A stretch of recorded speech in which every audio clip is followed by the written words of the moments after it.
Police, truck drivers, even the locals tried to stop them, but they kept going. And what happened next, if it's real, will make you think twice before going out alone at night.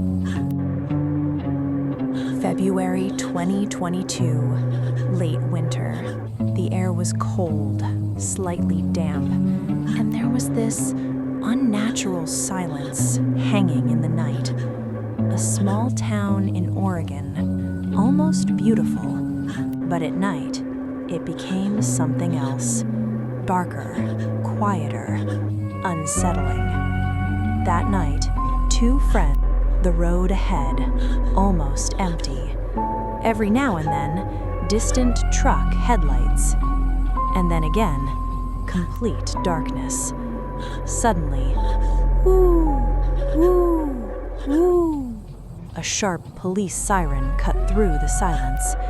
Ethan glanced at the rearview mirror. An SUV speeding toward them. "Bro, cops!" Marcus whispered. Ethan said nothing. Slowly, he pulled the bike over to the side of the road. The SUV stopped beside them. Doors opened. Two officers stepped out. "Pull over. Where are you heading?" A firm, controlled voice. Ethan hesitated. "Sir, we're heading to Riverton." And then, something changed. The officers looked at each other. Inside the SUV, another officer leaned forward. "Sir, they said Riverton. Should we let them go?" That question created a strange, heavy silence. It felt like just hearing the name Riverton meant something. Something they didn't want to say. The senior officer stepped closer, slow, deliberate steps. "At this hour? On that road?" Ethan nodded. "Yes, sir, it's important. We have to go." The officer stared at them.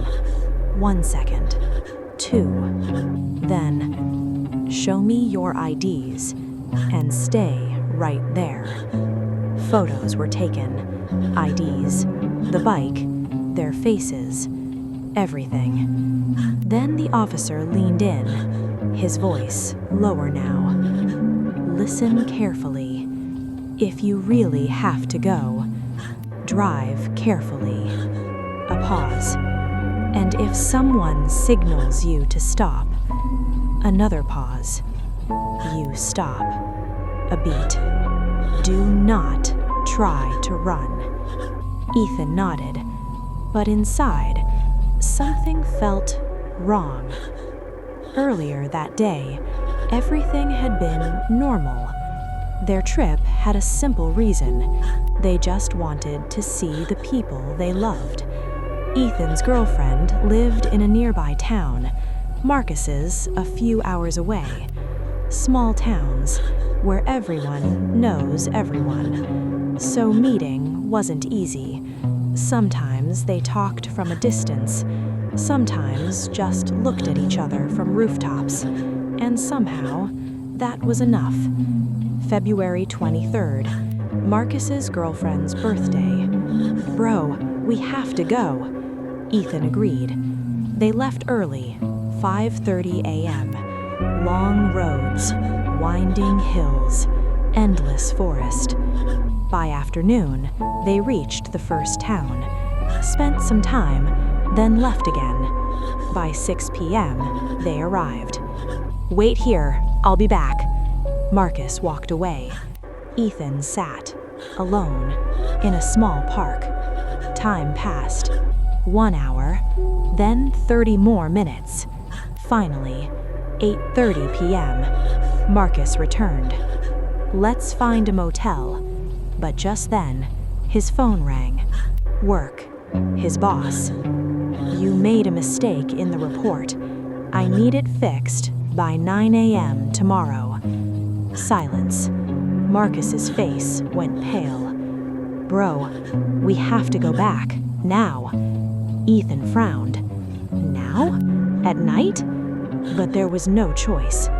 They left, 9 p.m. After some distance, they stopped at a roadside diner. While eating, a truck driver sitting nearby looked at them. "Where are you guys headed?" Ethan replied, "Riverton." The driver went quiet. Too quiet. He stared at them for a few seconds, then said slowly, "Don't take that road tonight." Marcus frowned. "Why?" The driver shook his head. "There's a reason." A pause. "But trust me, you don't want to find out." Silence. A heavy, uncomfortable silence. But they ignored it, got back on the bike, and continued down that road into the darkness.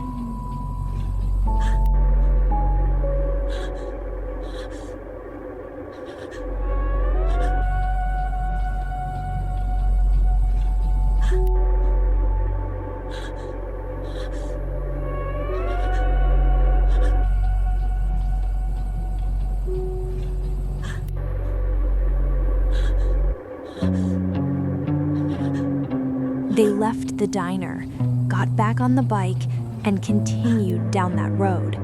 Time, almost 10 p.m. Ahead of them, nothing but darkness, dense forest on both sides, and the faint sound of crickets in the distance. Ethan was riding.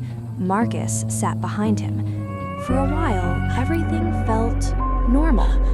Then, clouds began to gather. The sky grew darker, and suddenly, rain. At first, light, then slowly heavier and heavier. The road turned wet, slippery.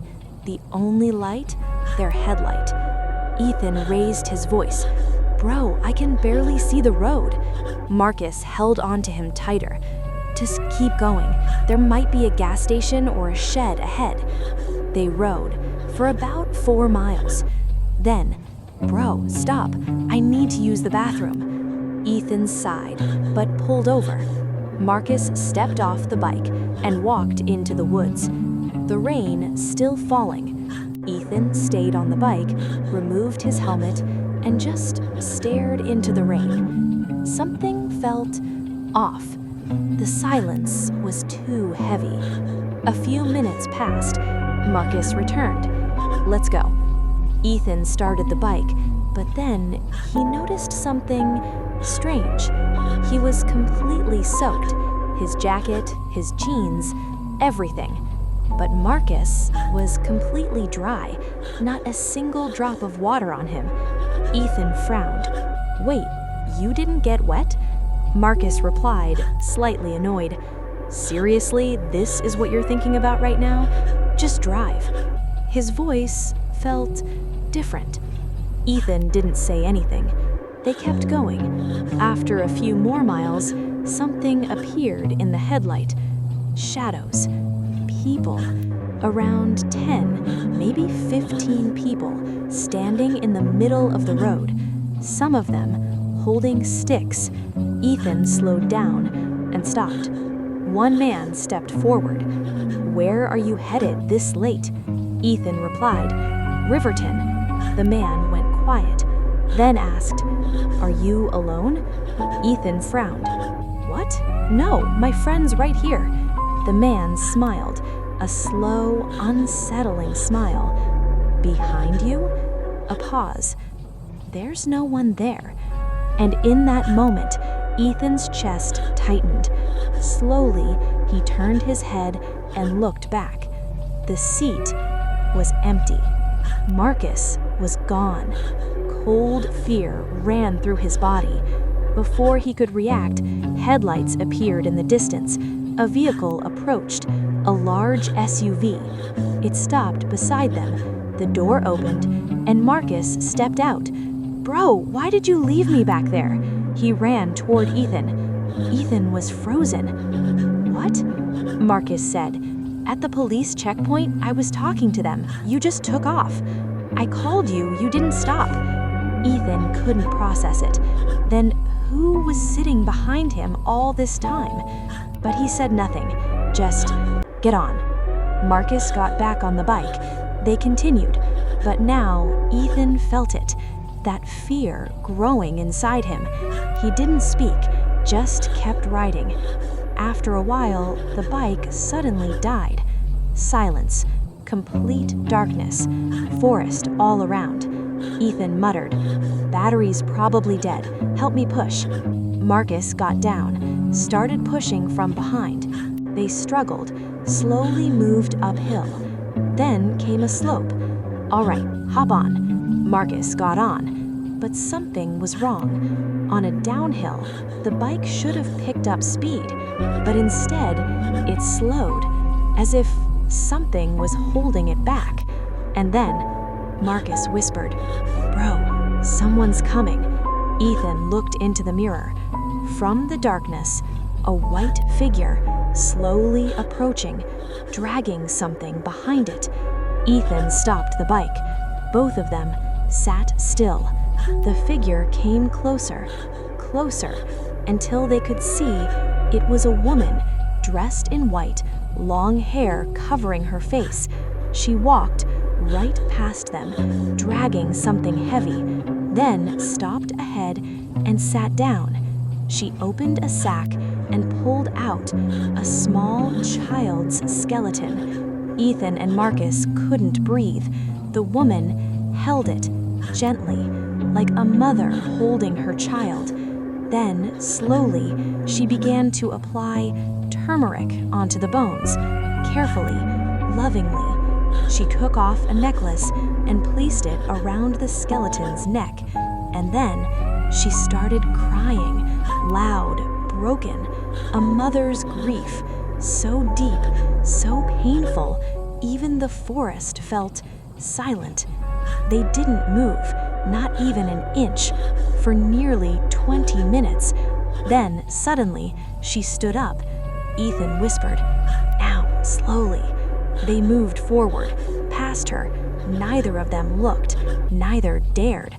After some distance, Ethan couldn't resist. He looked back, and what he saw froze his blood. A tree, by the roadside, and from it, that same woman, hanging. They sped away, didn't stop, didn't speak, until early morning. They reached a small town, found an old man, and told him everything. He listened, silently, then said, "You're lucky you didn't get off the bike." A pause. Years ago, there was an accident on that road. A woman, her husband, and their child. The husband died instantly, the child soon after. The woman lost her mind. She dragged their bodies through the road, and in the end, she hanged herself from that same tree. Silence.